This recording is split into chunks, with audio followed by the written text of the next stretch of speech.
Ini ada sebuah kanal YouTube, Bang, yang membuat judul, coba kalian putar video ini. Ferry Irawan, breaking news, Ferry Irawan sebar video telanjang viral, sadis tanpa busana. Dengan thumbnail seperti ini, kemudian ternyata isinya tidak sesuai. Apakah itu bisa dikatakan sebagai sebuah tindak pidana begitu, Bang? Kalau kita bicara secara regulasi, tentunya ini sudah masuk kategori bisa jadi ini berita hoax ya, berita hoax, pencemaran nama baik dan seterusnya dan seterusnya.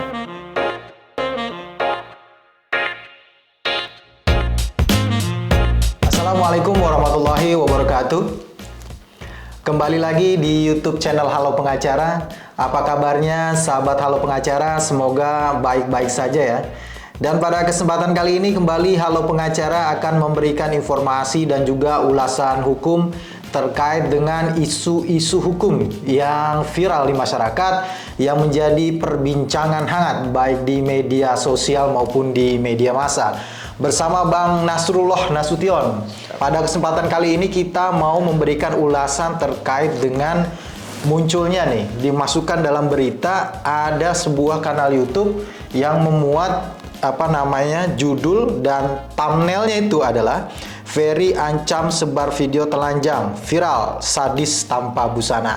Nah, ini sebelum kita lanjut membahas dan juga menonton video ini, jangan lupa kepada sahabat Halo Pengacara terus dukung Halo Pengacara dengan memberikan like, komen, dan juga jangan lupa subscribe ya YouTube channel Halo Pengacara, dan jangan lupa juga nyalakan lonceng supaya tidak ketinggalan ya analisa atau ulasan-ulasan hukum dari Halo Pengacara ya terkait dengan isu-isu yang sedang viral di masyarakat.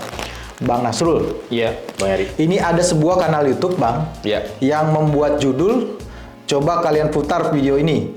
Ferry Irawan, breaking news, Ferry Irawan sebar video telanjang viral, sadis tanpa busana. Viral, tanda seru 2, sadis tanpa busana. Nah, ini berita ini dimuat, Bang, di sebuah media online, Metro ya. Di sini Metro, di sini katakan ada beberapa informasi yang diberikan di sini dalam salah satunya adalah ternyata ketika dilihat pada video itu sampulnya sih memang ada Ferry Irawan, ada Vena Melinda, di tengah ada seorang wanita yang tidak berbusana. Tapi ketika dibuka videonya menurut Metro ini, metrosuara.com ini, itu tidak sesuai dengan judulnya begitu, Bang. Tidak sesuai dengan judulnya dan bahkan tidak ada tuh video-video yang dimaksud dengan tanpa busana sesuai judul itu, Bang. Bang Nasrul, ini kan sesuai dengan kita punya undang-undang ITE nih, Bang. Kita juga punya KUHP begitu ya. Apakah hal-hal yang seperti ini nih yang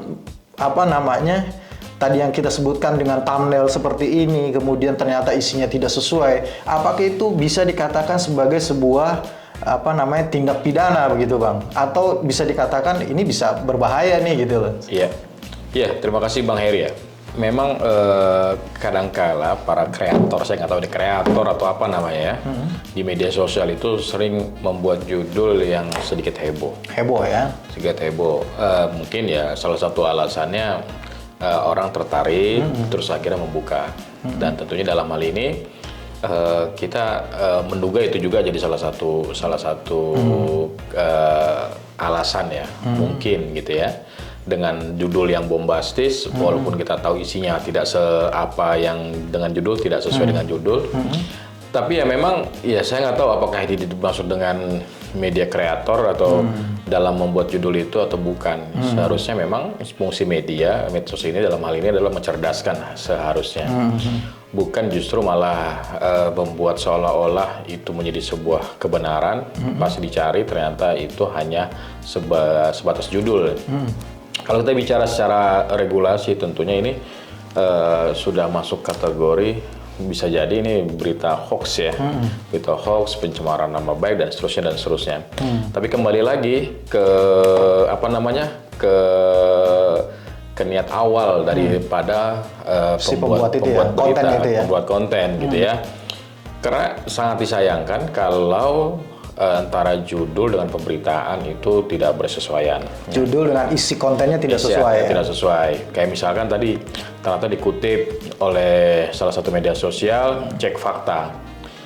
Saya kalau udah baca judulnya cek fakta, itu seakan-akan seolah-olah itu pasti 99,99% itu tidak benar. Tidak sesuai. Tidak sesuai gitu ya. Artinya apa? Kata cek fakta itu seolah-olah ingin menghilangkan delik pidananya, ya kan? Misalkan ada berita ini gitu ya, si A ternyata melakukan suatu perbuatan gitu ya. Cek fakta. Cek fakta. Ternyata isi beritanya tidak. Gitu. Nah ini kan sebenarnya alibi atau alasan aja yang dibuat untuk saya nggak bilang India kok karena harus cek fakta. Kan gitu biasanya ya. Sehingga menurut kita harusnya nggak seperti itu gitu ya. Karena kadang-kadang publik nggak baca cek faktanya, baca cuma hanya judulnya, terus dia cerita ke banyak orang walaupun dia nggak baca isinya. Makanya setiap ada pemberitaan, baiknya ya Bang ya, dibaca seutuhnya. Kadang orang lihat judulnya doang. Kadang orang lihat judulnya aja. Kadang lihat judul, lihat gambar gitu ya. Iya. Langsung mengambil kesimpulan. Atau kalau untuk yang sifatnya kayak begini nih, kanal YouTube ini, lihat orang dengan melihat thumbnailnya merasa tertarik, penasaran, akhirnya buka begitu ya. Iya, betul. Ya, ini tadi Abang bilang, ini ada implikasi hukum, Bang. Ada Bang. Ada implikasi hukum. Ada. Abang bilang tadi ada hoax lah, penyebaran berita hoax. Kemudian kalau tidak salah itu di dalam Undang-Undang ITE pasal 28. Pasal 28 ayat 2 ya, Bang ya. Dia katakan bahwasannya pasal 28 ayat 2 ini setiap orang dengan sengaja dan tanpa hak menyebarkan informasi yang ditujukan untuk menimbulkan rasa kebencian atau permusuhan individu dan atau kelompok masyarakat tertentu berdasarkan atas suku, agama, ras, dan antar golongan. Nah, kalau berita-berita itu menimbulkan kebencian nih Bang, permusuhan dan mengakibatkan ketidakharmonisan di tengah masyarakat, sanksi hukumannya ini ada Bang. Selama 6 tahun dan atau denda 1 miliar. 6 tahun, denda 1 miliar. Iya. Itu untuk yang Undang-Undang ITE, Bang. Kalau tidak salah, Bang, ada juga itu pasal dalam Undang-Undang Nomor 1 Tahun 1946, Bang. Tentang pemberitahuan bohong kalau tidak salah ya. Ya, kemudian juga diadopsi di dalam KUHP gitu ya. KUHP yang baru kita gitu, Bang. Nah, karena KUHP-nya berlakunya 3 tahun ya ke depan ya sejak ditetapkan itu, berarti kan undang-undang ini masih berlaku nih. Masih berlaku. 1 tahun 1946. Itu kalau tidak salah juga ada ancaman hukumnya berat juga itu, Bang. Menyebarkan pemberitahuan bohong ya. Iya, kalau dari Undang-Undang 1946 itu pasal 14 Bang. Dikatakannya barang siapa dengan menyiarkan berita atau pemberitahuan bohong dengan sengaja menerbitkan keonaran di kalangan rakyat dihukum dengan hukuman penjara setinggi-tingginya 10 tahun Bang. Itu pasal 10 tahun 14 ayat 1. Kalau ayat 2-nya barang siapa menyiarkan suatu berita atau mengeluarkan pemberitahuan yang dapat menerbitkan keonaran di kalangan rakyat, sedangkan ia patut dapat menyangka bahwa berita atau pemberitahuan itu adalah bohong, dihukum dengan penjara setinggi-tingginya 3 tahun. 3 tahun. Wah, ini juga luar biasa. Dan ada lagi nih Bang, menurut saya pandangan saya, entah Bang masuk atau tidak ya. Ini kan ada unsur ya. Nama yang disebut ya Bang ya? Oh iya. Ada nama yang disebut Ferry dan juga Vena. Ferry ancam sebar video telanjang viral sadis tanpa busana gitu kan. Coba kalian putar video ini kan gitu ya. Ini bisa nggak ini terkualifikasi sebagai sebuah tindak pidana pencemaran nama baik atau fitnah begitu Bang? Iya, kalau dari thumbnailnya ya secara kualifikasi sih masuk ya Bang ya. Karena di sini bahkan bahasanya itu bukan thumbnail, bahasa judulnya itu viral, 1 Indonesia. Langsung menyebut nama Ferry-nya secara lengkap lagi ya. Sebar video. Kalau mungkin Ferry doang kita nggak tahu ya Ferry siapa. Ferry siapa? Gitu. Atau ada artis gitu ya sebar video. Atau artis sebar video kita nggak tahu ya artis Tapi siapa. di thumbnailnya ada fotonya masalahnya Bang. Ada fotonya. Walaupun pakai masker ya. Iya. Ada foto Venanya juga, ada foto. Nah sayangnya ada foto telanjang gitu ya. Nah ada foto telanjang. Tidak telanjang sih ya, maksudnya masih pakai pakaian dalam lah ya. Pakaian dalam tapi sudah tidak mengenakan busana gitu ya. Apa namanya, tim sabar bisa merapikan yang kayak gini-gini lah ya.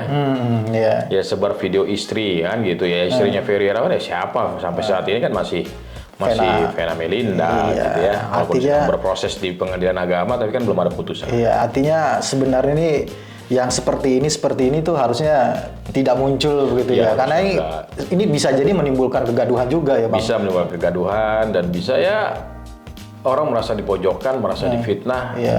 baik Ferry-nya maupun Vena-nya juga bisa punya sikap hukum ya terkait ini semua. Tapi itu dikembalikan lagi ke masing-masing pihak yang namanya diambil dalam Ya. karya ini Ya, artinya kalau apakah ini dirugikan sebuah ya. karya atau bukan gitu ya. Ini dua-duanya dirugikan nih Bang. Ya, sangat Vena-nya dirugikan, Mas Ferry-nya juga dirugikan ya. Artinya kalaupun ada upaya hukum yang diambil, seperti kita katakan tadi, ada Iya. beberapa pasal yang bisa digunakan untuk Betul, Bang. melaporkan ini gitu ya Bang. Iya. Tapi kembali kepada kedua belah pihak ya, apakah Iya. mau melakukan upaya hukum atau tidak. Iya, saya rasa sih bagusnya pemberitaan yang bombastis tidak diiringi dengan fakta sesungguhnya mungkin bisa Tertibkan itu ya. tertibkan lah bahasanya.